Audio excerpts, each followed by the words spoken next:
Hello and welcome to Mr. C History, and specifically this, my last GCSE revision session. This one we're focusing on China, specifically the IGCSE course China Conflict, Crisis and Change, noting those dates 1900 to 1989. This is the breadth topic, change over time of the whole of the 20th century covered. This is what we look at. As always, please remember, if you do study China, make sure you check the name of the course. So there are different examples, do different dates and different names of the course. Let's now begin. Well, the first place we must start is what was China like right at the beginning of our course in 1900? Well, it is a very poor nation. It's a very sort of hidden nation from the rest of the world. It's not very well developed, and it's had a lot of troubles. And we'll go through all of those. First and foremost, how is it run? Well, there is an emperor, and they're known as the Qing dynasty, the one that was currently governing it in 1900, ruled by an emperor in a monarchy, an absolute monarchy. The other thing is socially as well and ethnically, about 90% of the population is what is known as Han Chinese, the majority population. But the emperor was not Han Chinese, they were Manchu from the north, from Manchuria, which for a long time had not actually been part of China. It is now. So in some ways they were considered foreigners as well. Note that word, foreigners. The only other thing to really mention as well, China was run by this sort of middle class, well known as the Mandarins. But the majority of the people were peasants, but the Mandarins were the ruling sort of civil servants, the middle classes. And then, of course, I've mentioned it, we'll do it again, there's strong foreign intervention. China has lots of resources that foreign powers want, France, Germany, and indeed Britain, also Japan. So they want the tea and the various crops that they grow. So they were exploiting China for many, many years. The Korean Peninsula had been taken by the Japanese. The British had fought the Opium Wars against the Chinese and humiliated them by beating them and forcing them to hand over land like Hong Kong, etc. So China is downtrodden and is controlled by the foreigners, is the view of many people. Inevitably, this leads to trouble, and the first of that is known as the Boxer Uprising. The Boxers, they are a bit like Boxers with Fists because they're a group called the Society of Righteous and Humane Fists, fighting and all that sort of stuff. Who are they and what do they want? Well, they were mainly peasants, and their epitome is the fear and hatred of foreigners. They think that China has been overrun by foreigners, maybe they have a point, and they want to get rid of it. This is also coupled with the fact the emperor, just before this, had tried to make new reforms, pushing a few more freedoms, etc. The Empress Dowager, his aunt, she disagreed with this, so she's taken power. So there's an element of upheaval at the top. The Boxers decide to take that opportunity and revolution of sorts. Hold that word because you're going to see that in a minute. What do? Well, they go and attack anything associated with foreigners. For example, railway lines. They tear up all the track of the railway lines because the railways had been brought in by foreign powers. They also attack foreigners themselves. The German ambassador in Beijing is shot dead. The British embassy in Beijing is surrounded and they're besieged for about 50 days, attacking foreigners. Not a good time to be a foreigner in China. How does it all end? Well, the foreign powers, British and French, they have to send troops into China to crush the rebellion and eventually restore order. This does not look good for the new Empress Dowager Cixi, because she had supported the Boxers, supported the peasants, and now she has to have, a foreign country has to come in and restore order. And they exact a big toll on her. They want reparations for what they've done, and they want more and more control. She looks weak. And indeed, the peasants haven't really got what they wanted. This fear of foreigners goes and grows. With that, she tries to bring in a few reforms, a little bit more freedom. So she sort of nationalizes railways. She brings in an element of democracy, not really, these sort of provincial assemblies where theoretically they could be voted on. She makes some reforms to the army, and she bans foot binding, this barbaric ancient tradition, where she says that this is now outlawed. So there's an element of reform. As always, the more freedom you give to people, they pounce. And inevitably, therefore, it leads to revolution. There is a revolution in China in 1911. First and foremost, let's look at all the causes of the 1911 revolution. Well, in many ways, we've kind of really covered them, but it's worth highlighting all in this. Those political reforms that Cixi pushed in kind of failed, didn't really work. These new provincial assemblies didn't have much power. The reforms of the army actually wasn't good because it gave the army more power, and they thought, maybe we can get rid of these emperors ourselves. Also, one of the reforms was it was going to pay the military more. Fine, That means increased taxation, which is not very popular, and that made people angry. There is still the growing resentment over foreign influence and foreign powers, which is important. We've also got the spread of revolutionary ideas. This is important. There's over in the corner, it's a bit like when we were discussing this with Lenin in the Soviet Union. He's off somewhere else learning about what it means to be communist. The same as in China. We have Sun Yat-sen learning how to be a nationalist, who we'll talk about in a minute. So those are swirling around. But definitely the biggest cause is actually the Empress Dowager Cixi. She dies isn't it? She dies a day after her brother, the Emperor, or her nephew, the Emperor, going through all chaos. Who knows in charge? Well, I can tell you who's in charge. It's a 2-year-old boy called Pu Yi. He becomes the new emperor in 1908. A 2-year-old boy is ruling China in this difficult time. There's just an absolute tinderbox ready to go. Revolution. And so, as you can imagine, the inevitableness comes to you. I think there's a fake bomb or an accidental bomb that goes off. This former defense chief man called Yuan Shikai, I think his name is. I'm fairly sure it is. He had been sacked. He comes back saying wanting revenge, leading the army, so the army are pushed forward. Sun Yat-sen gets an idea of it, who was one of these intellectuals with the new ideas. They push forward and they march through the streets, and the emperor, this 2-year-old, can't really compete. They take power. So the emperor's gone, China has a new leadership. Does it go forward into the sunny uplands of democracy and freedom and good governance? No, definitely not. And actually the first thing is a real bit of chaos. That chap I mentioned, Yuan Shikai, the former leader of the army who had been sacked, came in. He takes the reins of power from 1911 until 1916. And as you can imagine, he wants a power grab. He tries to make himself emperor. He tries to push all sorts of things. He has to sign a humiliating deal with the Japanese, though, for control of their ports. Becomes deeply, deeply unpopular. Many people think you're completely wrong. He fails in his ability to become emperor and actually dies of a stroke in 1916. So that first period, 1911 to 1916, this is Yuan Shikai trying to take power unsuccessfully. But if you think that was unsuccessful, what happens next to China potentially is even worse. It fragments into various different leaderships ruled by warlords. Amazing sort of thing. Various different military generals. Yuan Shikai was quite central at the top. He goes. There was nobody with clear authority to govern every aspect of China. So they all sort of break off into their various different areas. One general ruling this bit, one general ruling down the south, one general ruling up here. China splits up. And you know, the rules in this part of China would be very different from this part of China. And these warlords could collect taxes of their own, rule it, China in their different provinces the way they wanted to. This is obviously stoked by the foreigners who think this is great. We don't want a powerful China. Divided China is great. It means we can exploit them. So the British would sign deals with this warlord here. There was this warlord here. One of the warlords was Christian, for example. And so made sure that he pushed through a more Christian idea. And we should always think about the poor Chinese people at this time. Well, they are being brutally governed. The warlords were cruel, and their rule over them was cruel. And this goes on all the way up to about 1925, 26. 10 years of China is ruled by this, crushed even more. This is the history of China so far, of potential being totally oppressed by the leaders. In this period of warlordism, though, there was one very interesting event, and it happened on May the 4th, 1919, May the 4th movement. And this was a group of students who marched on Tiananmen Square. Why? Well, this was the time of the Treaty of Versailles. I'm sure you've heard of that in other studies. And the Treaty of Versailles had said that many of those parts of China that had been ruled by Germany, they had little bits, Port Arthur, a place now called Qingdao, where they have all the beer, Germany and beer. They said that those German possessions could go to Japan. Everybody thought, well, a lot of people in China thought, well, once Germany's defeated in the First World War, surely those towns and those areas will come back to China. But no, the Treaty of Versailles said they'll go to Japan.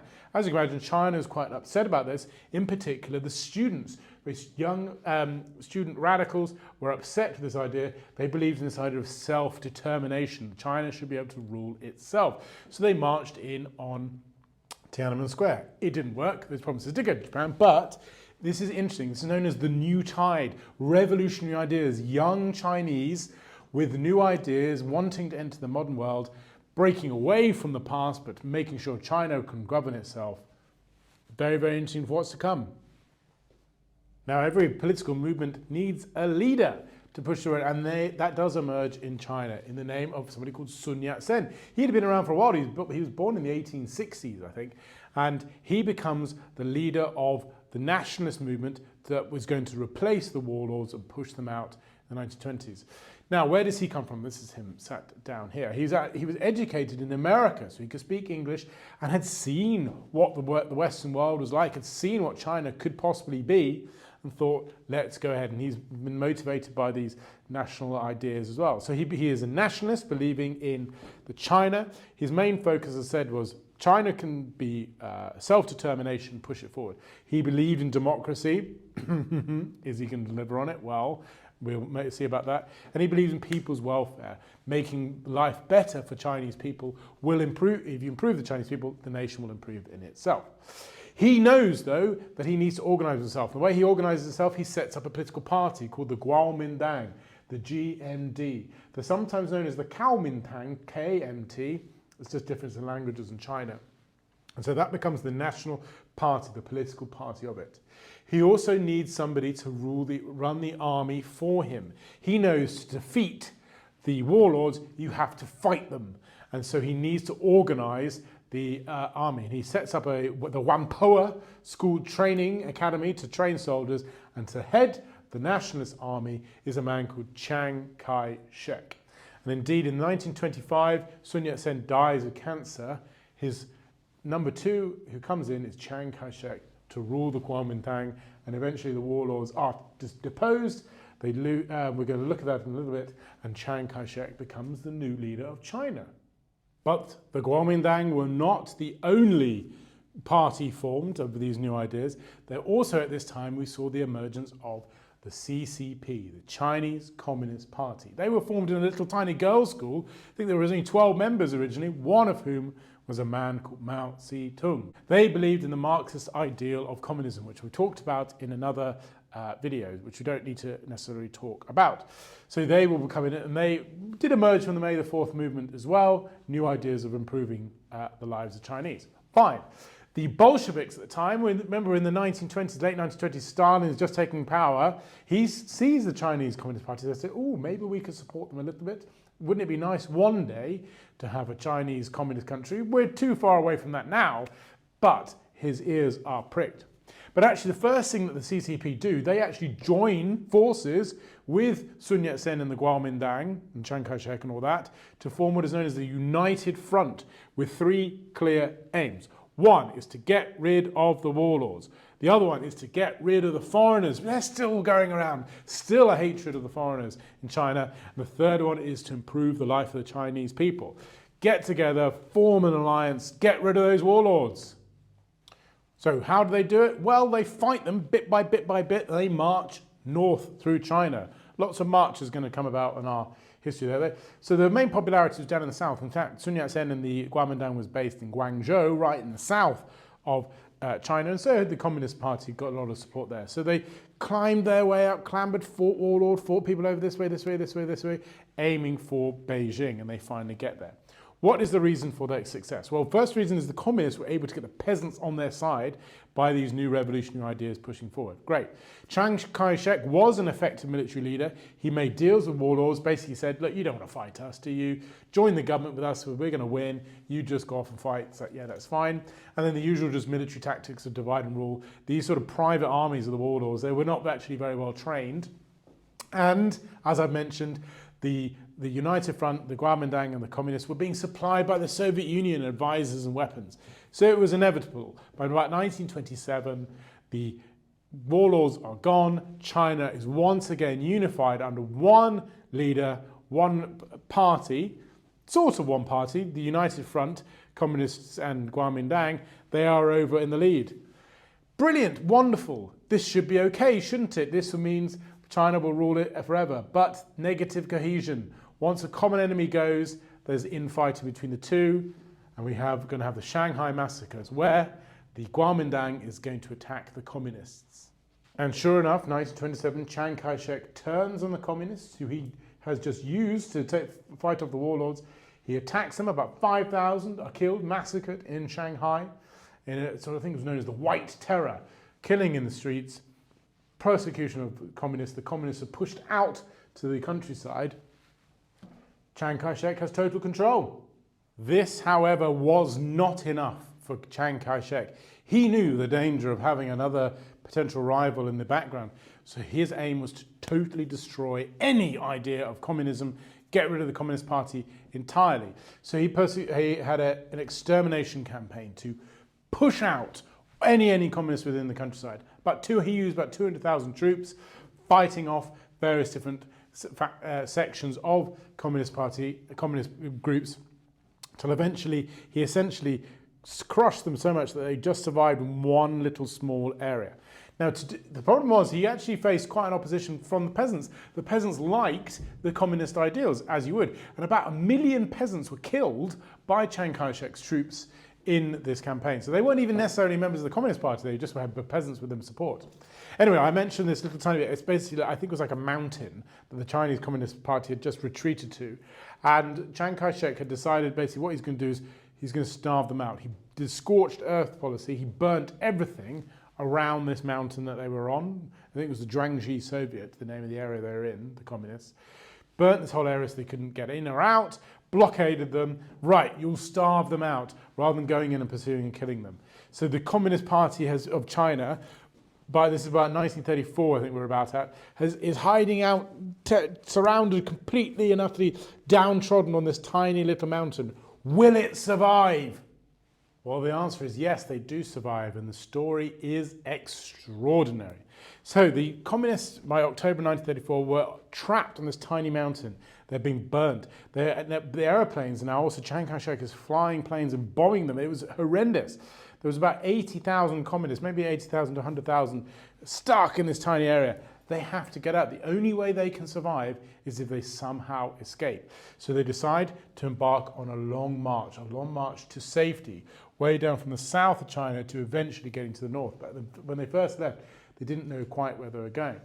Now, when they first left, they were being advised by a German chap, or maybe Russian, but he was communist. He was sent by the Soviet Union, Braun. And he said, right, just march in like you would in a normal army, big groups, people, da-da-da-da-da-da-da-da. This is great, obviously, for Chiang Kai-shek, who could just obliterate them and destroy them. They need a new tactic. So a battlefield promotion comes about from a sort of mid-ranking military figure, a man called Mao Zedong, who I've mentioned already, and he's going to become the main leader of China. He adopts a new tactic. He says, right, divide up.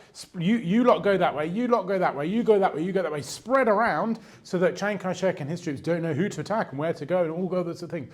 Also, beforehand, they had to go down main roads all the way. You go over hills, go over mountains, go through caves, go along rivers for escape, which is what exactly they do. They travel over 1,000 miles in the end, fighting off skirmishes, and they eventually arrived to safety in a place called Yan'an, right in the north here, where they were going to set up another Soviet. In the end, I think about 80,000 communist troops left the south here, and just 10,000 make it. 70,000 are lost along the way. Horrific, but heroism. And the Chinese Communist Party today, in 2024, the revelry of the Long March is huge because it's this great moment of survival. The Chinese Communist Party could have been destroyed, but no, it marches on under the leadership of a young and powerful Mao. So, to summarize, what was the success and failures of the Long March? Well, I mean, successes, great propaganda for the communist. Communist survival. The Red Army, as they went through, they were spreading the message of communism, so they become even more popular with the peasants. That is a big one. That's a big, big, big strength. Negative things, well, it's not really a win, is it? It's a big retreat. Their number is even more diminished. And also, this is not necessarily safer. Chiang Kai-shek is going to get himself organised anyway, isn't he? So they're not much safer here, as it were. That shows their over-reliance perhaps on the Soviet Union. So when it ends in 1935, it also confirms Mao Zedong as the leader of the Communist Party. Success or failure, you can think what you want for that. But by 1935, where does the Communist Party go from here? It's still facing an existential threat. Something needs to happen which will distract Chiang Kai-shek from attacking the communists. Oh no! Okay, so if you ask a Chinese person, when was the Second World War, they won't say 1939 to 45 like we would. They would say 1937 to 1945, and they would call it the war with Japan. Indeed, it actually started a lot earlier. In 1931, the Japanese invaded Manchuria, Manchurian crisis, which you may know all about. But by 1937 is when they started to take the fight to them. And the Japanese control of China was brutal, was horrible. They marched their way down the coast, killing, raping, all sorts of horrendous stuff. The very famous case of the rape of Nanking, where about 30,000 Chinese civilians were killed by Japanese. Awful, awful time. What's interesting about this is we get the Second United Front. Again, the communists and the Kuomintang joined forces to an extent. I'll talk about that in a minute. And they fought together. Initially, it was terrible against the Japanese, but eventually they got themselves sorted out. They got some support from the Soviet Union, and they were able to fight off the Japanese, obviously helped by the Americans coming in as well. Now, what was interesting about this? First of all, the communists gained popularity. Again, they were popular with the peasantry. Now they're popular with the normal soldiers, their ideology pushing through. That was very good. They were also quite well trained in guerrilla warfare. All that marching on the Long March had trained them well to fight in bad conditions. So they were very good at fighting the Japanese in guerrilla tactics, maybe a bit better than the GMD. Also, the GMD had two weaknesses. One was Chiang Kai-shek, one was Japanese focus on them. First of all, Chiang Kai-shek wasn't that great a military leader at this point, and he did a foolish thing of he still felt that the communists were villains, were their enemies. So he actually directed many GMD soldiers to fight the communists as well as the Japanese. They're not, working as a very united front there, so that was bad news. Also, the Japanese targeted some of the key GMD supporting cities like Shanghai, Beijing, and Chongqing. They were targeted by the Japanese, which meant many of the GMD fighters simply died and couldn't fight. So by the end of the Second World War, the communists were much stronger. The GMD were a lot less stronger. There's going to be a united in the middle. What's going to happen? Inevitably, this leads to a civil war. It was bound to happen. What are the causes? Well, it's obvious, we've kind of already talked about. The main thing is the Japanese are now gone, so the people who are fighting, they've lost their common enemy. What do? They fight each other, of course. And the other interesting thing is the Kuomintang had obviously lost quite a lot of territory to the Japanese. So a lot of this territory suddenly is now freed up, like Manchuria, where I mentioned. Who takes Manchuria? Well, the communists quickly march in to a lot of that land that is now freed up. So we got quite literally a country split in two. The other one, of course, is the Cold War. Watch the Cold War video, but we're in the years 1946 to 49. Stalin is really starting to divide up the world in two, and so are the Americans. And the Americans back Chiang Kai-shek and the nationalists. So Stalin, being Stalin, says, well, let's support the communists now. So they're getting the outside support as well. Now, initially, the Kuomintang, the nationalists, did quite well, and they even pushed the communists out of that Yan'an area where they marched to. But eventually, the guerrilla warfare started to work, and the communists got real control over Manchuria and the railways. And indeed, they changed their name, the Red Army of the communists, to the PLA, the People's Liberation Army. And they were a bit more conventional warfare, planes and tanks and artillery and men in lines, etc. So they shifted from that successful guerrilla tactics, the communists, to more conventional ones, and they bamboozled the Kuomintang, and eventually all culminated in the Battle of Huahai, which took place from November 1948 to, I think, January 1949, it essentially was almost a siege way down in the south of China. The communists pushed the nationalists, and they did almost exactly what the nationalists had done to them 10 years before when they were hiding up on that mountain. Surrounded them, destroyed the land behind, and the big key things, many people from Chiang Kai-shek's army defected over to the communists, and also the communists had lots of planes that were supplied to them by the Soviet Union, and that pushed their way through. We have a communist victory. Okay, so I've sort of answered this question, why did the communists win the Civil War? But essentially it can be put down to four key areas: leadership, tactics, quality of troops, and Kuomintang weaknesses. Those are the key ones. Let's go forward with them. Leadership, well, we can compare Chiang Kai-shek and Mao. Mao was inspirational, making his speeches at the front line, tactician, knew what he was doing, well-versed in the guerrilla warfare. Chiang Kai-shek, if you're going to be nice to him, you can say he was exhausted having fought the Japanese. If you're being bad to him, he didn't know his tactics very well, couldn't fight that guerrilla warfare, maybe too focused on himself. Fine. Tactics are a key one. The most amazing tactics of the communists was their ability to change between guerrilla warfare when they're fighting in the mountains to conventional warfare on the plains. And that was an amazing tactic. And then inversely, the GMD had no tactics to counter that, and they couldn't keep their supply line sorted out, the GMD, just terrible tacticians.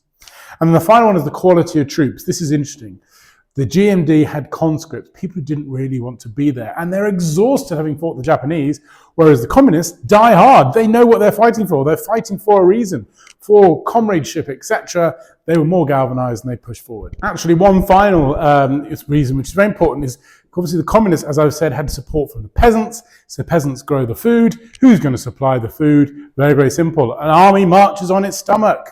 So we have a communist leadership in China, woohoo! From 1949 onwards, the CCP are in power. So Mao comes in with many, many different ideas. We'll look at industrialization, etc. But let's focus first and foremost on agricultural reform. Like Stalin, he collectivizes. And we'll look at some of the key things they do. One of the first things they do is the Agrarian Reform Law of 1950. And that's interesting. That took any large landowners, takes their land, shares out with the peasants, good communist stuff. Any of those key individuals, rich people like Chiang Kai-shek, all their land goes off, fine. Once that's all sorted and the landlords are gone, they set up these things called mutual aid teams where you share your equipment. So you don't have to buy a tractor yourself, you can share it amongst 50 farms. Isn't that going to be wonderful? And then you obviously have the APCs, which then stands for the Agricultural Producers Cooperatives, essentially the collective farms like we had in the Soviet Union. 50 people or something on one farm, you form it all together, and you grow for the greater good of the country. And this obviously being China, these grow and grow and grow. And I think this great statistic, in 1958, 700 million people were working on collective farms. The entire countryside was collectivized into farms for the country, for the communist takeover. Okay, so what was the result of all this? Well, in reality, I would fair to say it was a bit of a disaster. You could look at some grain statistics, maybe if they went up and whatever, but on the whole, no. One of the first things is there were rich landowners still. They essentially just grew up on loads of these big farms, like in the kulaks that were created in the Soviet Union, and Mao struggled to contain them. The worst thing, of course, is the Great Famine, which lasted from about 1958 to 1962. And it's seen that about 50 million people, that staggeringly unbelievable number of people, died in the famine. And it was the usual stuff of no bad weather, floods, etc., which often hits China. But, they would be targeted to just grow one crop. You have to grow rice. It fails. Oh no, the whole harvest fails. And then unfortunately hunger and starvation comes. So really, really bad things. There were also other aspects which were not great. There was these political pressures and, this whole thing about dictatorships. You can't say the truth to power. So there was a good story of where Mao would go along his train in China and see these wonderful fields full of corn. He'd then stop at the train station for tea or whatever, and lots of people would dig up that corn that they got from that field, move it on to the next field, and Mao would get his train along to that field and say, oh look, there's lots of corn here as well, or whatever it was, rice, but it was actually the same one. So these political pressures were terrible. One other thing with these collectivized farms, there's now no incentive to grow lots of crops to make money. That's one of the key issues between communism and capitalism. Take away competition means they can't be bothered, or they're not going to, why work extra hard if you only get a certain amount of rations? And so that really meant productivity went down. And then there was this ludicrous thing called the Four No's campaign, or the Four Pests campaign. The aim was, they wanted to target mosquitoes, rats, small birds like sparrows, and I can't remember the other one. Was it flies? Yes, it was flies. And you would make bang noises, etc. in the countryside, spread pesticides, all sorts of things. Fine, but this causes natural disasters. This causes crop failures because crops need these pests to get things sorted out. And it meant that something else, like caterpillars multiplied and caused even more problems. So a disastrous campaign. Now, Mao made some political reforms. When he came to power, he said there's going to be free elections. Anybody can run in these elections. Everyone has a vote. It's going to be wonderful. Do you think this really happened? Well, of course not. He consolidated it with him at the top, and he called himself, he was the chairman of the Communist Party. That's why he gets the name Chairman Mao. Below him was this organization called the Politburo. And it was very heavily structured, etc. Now, there's this thing called Mao Zedong thought. where he pushes forward his ideology, and it becomes ruthless. You had to believe it. You had this little red book, the Mao book, I should have brought my copy in, where all his thoughts were written down. Everyone had to have a copy of this, and it was his ideology. And you can sum it down really to four things. One is self-reliance. Let's not rely on foreigners. More on that in a moment, but that's a constant theme. The next one is a really interesting one. Constant class struggle. That means there needs to be a permanent revolution. We permanently need to fight people who want to take our revolution. And that's the next one, oppose counter-revolutionaries. He's saying no freedom of speech at the moment, no elections at the moment, because we've still got to fight for our revolution. We constantly need to be a proletariat fighting against the bourgeois capitalists, down with them. And the other one is this mass mobilization of the people. Everybody has to work. Everybody has to be in the fields. Everyone has to be being a peasant to understand that idea. You must work for China. Another thing he pushes forward is the antis campaign. There was the three antis in 1951, which was anti-corruption, anti-waste, and anti-inefficiency. Expanded that in 1952 to anti-bribery, anti-avoiding paying taxes, I think was one of them, anti-fraud, anti-sabotage, and anti-theft. Essentially, he was targeting intellectuals here. Anybody who disagreed with him, he could claim you're an anti-this to fight to push against you. So do not mess with Mao. But interestingly, in 1957, Mao sort of changes his mind. And he launches something called the 100 Flowers campaign. And the name comes from that. He wanted people of China 100 flowers to bloom. You can summarize this. He said, okay, maybe we do need a middle class. Maybe we need intellectuals. Maybe we should allow some people to have a little bit of freedom of speech. And so he would allow some sort of, more education, more lectures in university to say perhaps things, and possibly have a little say in it. Many people did. So many intellectuals in the universities did say to him, oh, perhaps Mr. Chairman, this policy is not such a great idea. Maybe you could possibly change this view on the agricultural reforms, whatever. Not so sure about that one, Mr. Mao, with all respect. Now you'd think he might react saying, thank you very much for saying that, I will adopt that. But no, he takes it rather badly and he changes 100 Flowers to an anti-rightist campaign. Goes against those who've come out, who've been brave enough to say, actually, you know what, and turns against them, imprisons them, and he sends them off to sort of peasant farm somewhere for hard labor. Was this genuine? Is this Mao just being capricious, and did he genuinely believe this and then thin-skinned, didn't like it? Or was this a trap to flush people out of it all? Don't know, maybe it was. Okay, the next one I want to look at is industry, the changes in industry. We've done agricultural reform, political reform, now we'll do industrial. And this can be summed up in two 5-year plans. The first 5-year plan took place from 1952 to 1957. The second one happened 5 years after that, and that second one was known as the Great Leap Forward. But let's first one talk about the first one, and this is quite similar to Stalin, the Soviet Union. He thought that China was backwards, needed to revolutionize, to industrialize, to become a developed or powerful nation. And he did some very ambitious targets in lots of areas: oil, coal, heavy industry, factories, manufacturing, that sort of stuff. And he put some very ambitious targets. And actually, if you look at it on face value, tremendous success. Coal production, quadruples or something like that. And steel production went up by a double or something, and electricity, etc. But these are statistics that are there to show to Mao, isn't things great? How much do we actually believe them? Is up for a lot of debate. So maybe not so true. But whether they're true or not doesn't matter, because Mao was told that they were true. So he said, well, that's brilliant. Let's do it even more. And the Great Leap Forward, which was about 1958 to 1962, is, can we push this industrial production even further?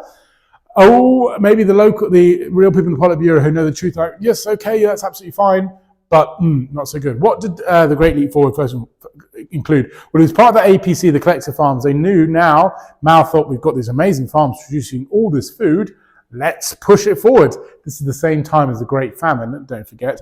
Mao didn't know about it, or says he didn't know about it, or was being told lies about it, so he thought, that's fine, plenty of food to power the industry.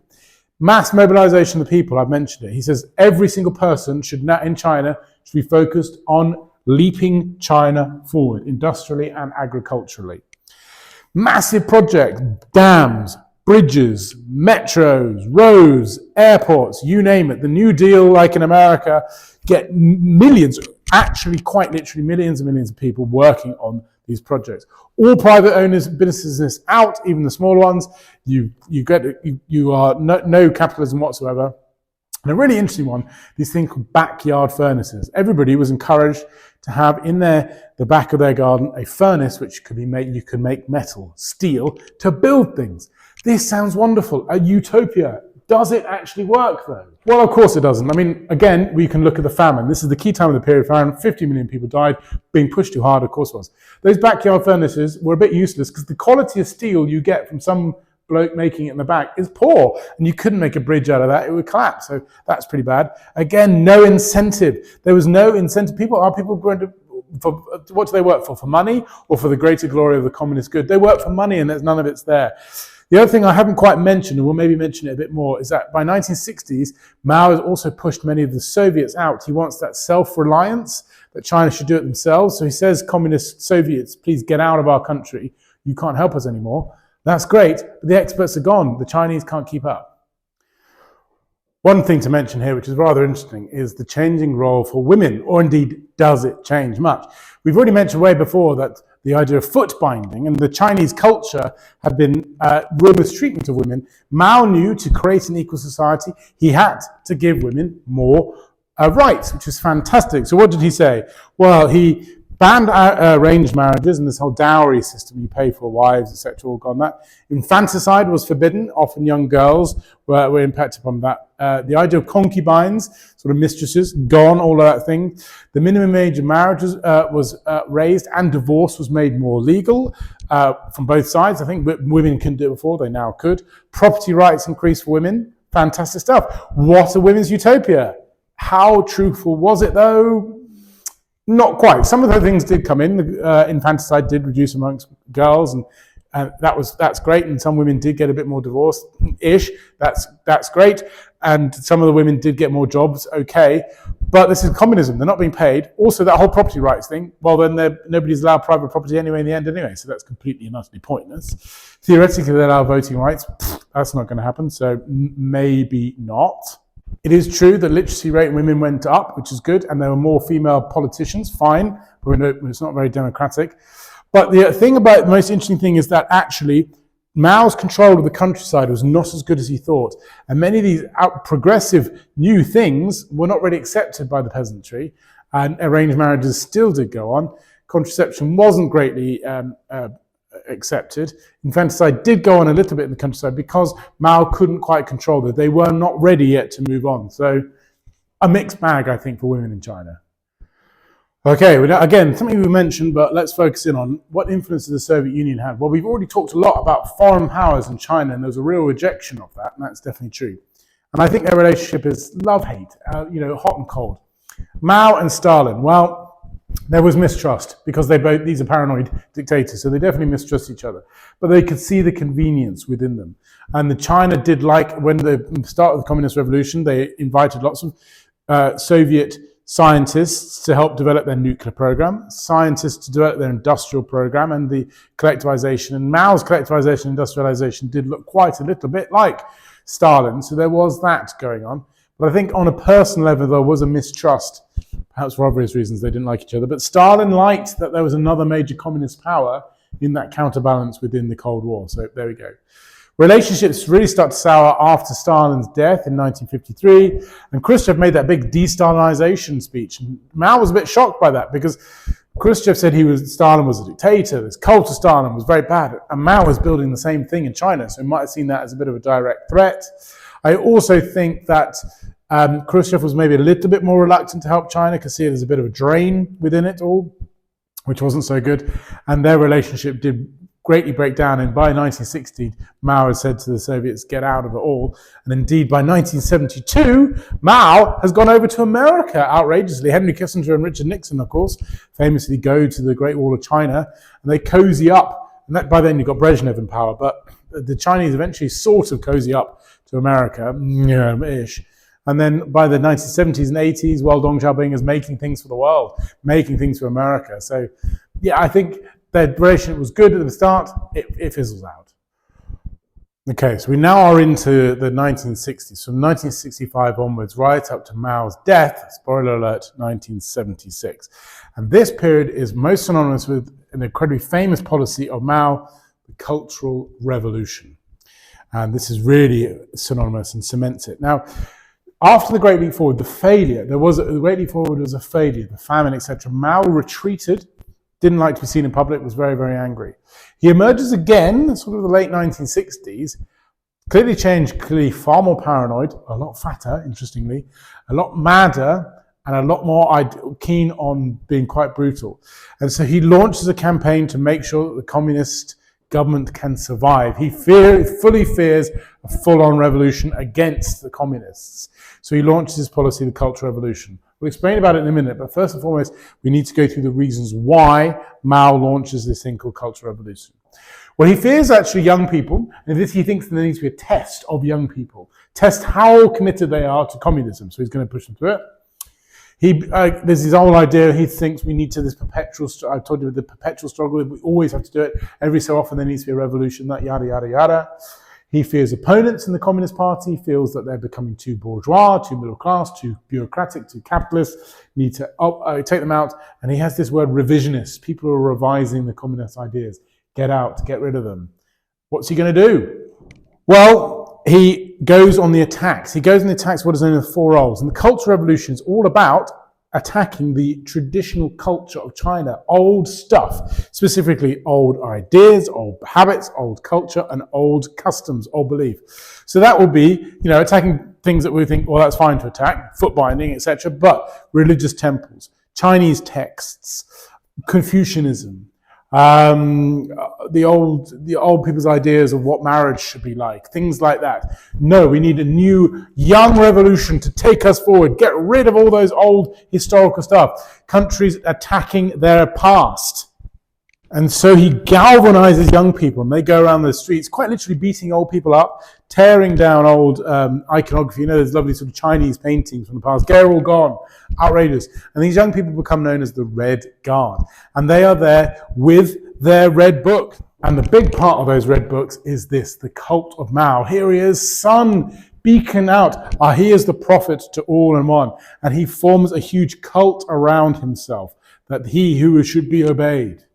And a major thing that should be obeyed is education. So he focuses in on these young people in the universities, etc., and schools. And he has this campaign called Up to the Mountains and Down to the Villages. So what Mao says, he says, right, you young people, if you are so dedicated, you will leave the cities, you will leave the universities, and you will go up the mountains and into the village, and you will become a peasant. You will farm, you will dig coal, you will build bridges, you will do this brutal idea of what it means to be Chinese, what it means to be communist. And he punishes these young people, but at the same time trying to encourage them to make sure they're dedicated, to test them that they are so totally dedicated to China, to communism, and ultimately to Mao. Well, what is the impact of all of this? Well, there's some obvious ones. First of all, one of the impacts is it makes Mao unbelievably powerful. He's getting older, more reclusive, more mad, yet obviously he's consolidating his position. One of the reasons is because many of the people, anyone who possibly could oppose him, like the foreign minister Deng Xiaoping, who more about later, get pushed out. Some even get killed. So he consolidates his position, obviously. He also becomes more powerful because now the young are so totally in awe, worshipping him. And indeed, there's a great fear. If you don't worship Mao, you're out. So total totalitarianism, dictatorship. The other thing is obviously has a big impact on its history and its culture. And unfortunately, many buildings and many things got lost within this, which is shocking. The other thing is it knocked the economy by something like 13%, because obviously it became isolationist. Instead of going off and working in industry, these young people, they would go off and train somewhere and work in a farm, not actually really contributing massively to the economy. Far too much a focus on political reform, then the other stuff gets forgotten, as it were. There's also unbelievable social changes and impacts. Between the years 1966 and 1970, school was cancelled. There was no education. The only education you received was going off into the fields and digging, etc. So what's that going to mean? That there's a whole generation of young Chinese people who are simply uneducated. Other interesting areas were targeted. One was the family. The idea of the unity of a family was considered one of the old ideas. So children were encouraged to attack their parents, the older generation.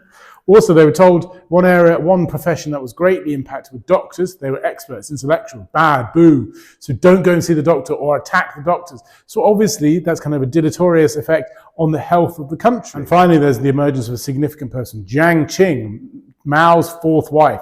Madame Mao, crazy, very, very fervent communist. And because Mao's not seen that much, very old, she becomes a bit of a figurehead for all this. More on her later. Mao dies in 1976. Shocker. And like the death of Stalin, power struggle. Now, weirdly, he had chosen a successor, a man called Hua Guofeng. Who was he? Nobody had heard of him. He was a real relative unknown, brought up from obscurity, put in charge. And everybody thought, whoa, what's going to happen? Because there were significant people on either side. He managed to muscle the other ways out. He survived, but I want to focus on the other two groups. On one side, you have progressives, people who were not as crazy left-wing communist as Mao, and they were led by a person called Zhou Enlai and Deng Xiaoping. And then on the left, quite literally and politically, you have this group known as the Gang of Four, one of whom was Jiang Qing, the wife of Chairman Mao. There were others as well, but we don't want to go through their names because I can't remember them off the top of my head. But they thought Mao wasn't even, you ain't seen nothing from Mao. We're going to go even further, even more manic, even more left-wing.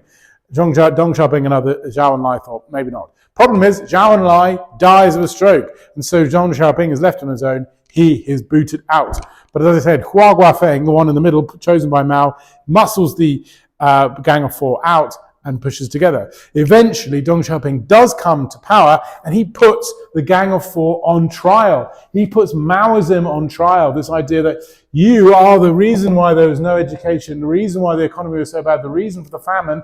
Mao was, but he doesn't want to blame Mao technically too much, because Mao is still revered, so instead he blames this group, and he manages to get that thing. And they are put on trial and found guilty. So in 1980, a new leader emerges of China, Deng Xiaoping. The crazy communist left-wingers of the Gang of Four and Mao have gone. He strikes a more centrist approach. He's still a communist, of course. He's still a dictator. But he transforms China. And the China we have now, modern-day China, has a lot more to owe to Deng Xiaoping, maybe. It was more recognizable to what Deng Xiaoping created than Mao.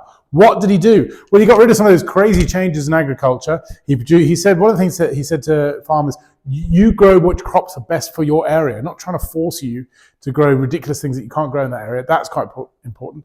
He brought in a bit of fewer quotas and more sort of relaxation, let farmers do what they want.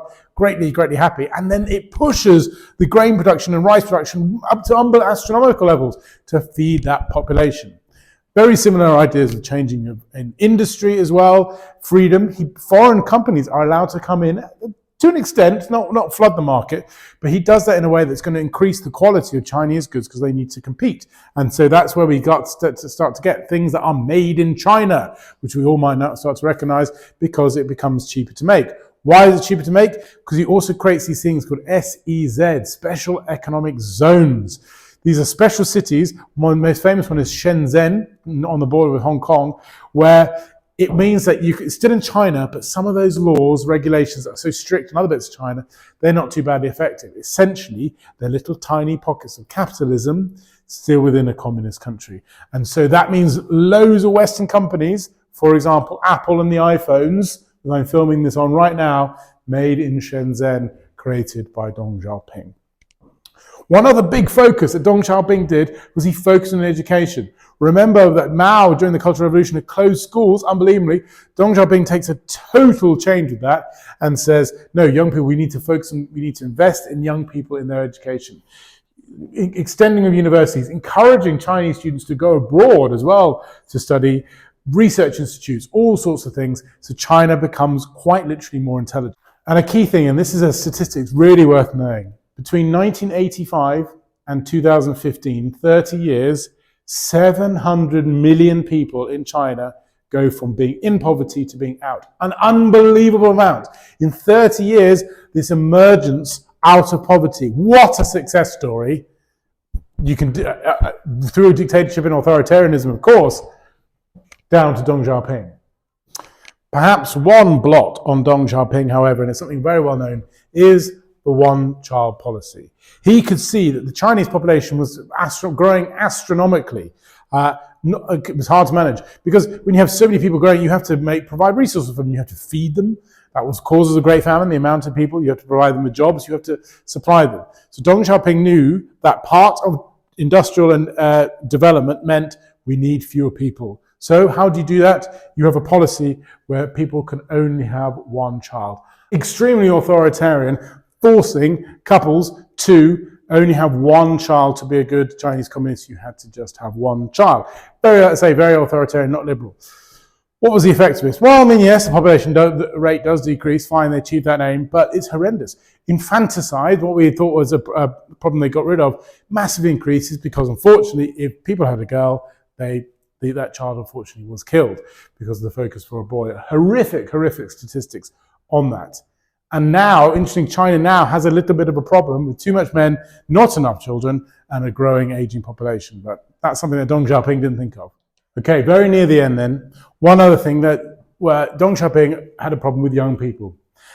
Even though he's provided all this education, but the problem is when you provide education to people, they suddenly become quite clever and they say, is this a good idea?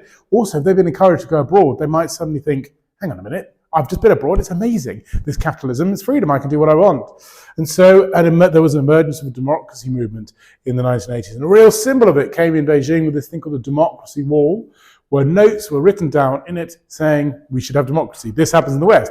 I'm against this. A lot of it was against corruption within the Communist Party, not necessarily dictated against Mao or Deng Xiaoping, anything like that, but more about, isn't our system terrible? Look at this local official's done this. Really bad, really bad. Now, what would you think the reaction of Deng Xiaoping? Could he have listened to them and say, we'll have a bit more political reform? No, it's, of course, brutal repression.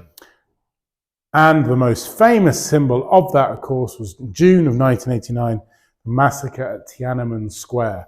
Many of the young people, the students, had congregated in Tiananmen Square, the main square in Beijing, hundreds of thousands of people there in protest. Now, lots of journalists were there because Gorbachev, the leader of the Soviet Union, had just visited China. So bad timing for Deng Xiaoping. He could have perhaps been a bit sly, but no, he decides to send his tanks in to disperse the crowd. And by disperse, killing them. They don't know the official numbers. Could be up to 100,000, could be more, could be less. But it's most famously associated, and I've slightly cut him off, but just down here is a man they don't know, we have no idea who he is. He stands in front of the tanks, and he's known as a tank man with his shopping bags, beamed across the world to say no. He eventually is ushered away and the tanks do go in, but brutal oppression. Deng Xiaoping kills them all off. Now, what is the effects of this? There were economic sanctions and no American president went for 10 years and all that sort of stuff. China becomes a bit of a pariah, but we've forgotten about it all now, haven't we? And interestingly, this was the moment where maybe could there have been a downfall, when there could have been freedom, could have been more democracy brought to China. This is the moment where this was maybe China's moment. China has now moved on. It's very progressive. There isn't much dissent in China now. China is about to become the biggest economy in the world. Perhaps we won't see a Tiananmen Square anymore because are the Chinese people happy with their lot? It would seem that maybe they are, and they all are out of their poverty, like I was saying. So maybe we don't have that moment there. That is it. What a blast through China from 1900 all the way to 1989. Huge amounts. And your key thing in your course is you have to talk about how it changed, what it was like in 1900, what it was like in 1989. An incredible change. Thank you ever so much for watching. Best of luck with your exams, and I'll see you on the next one.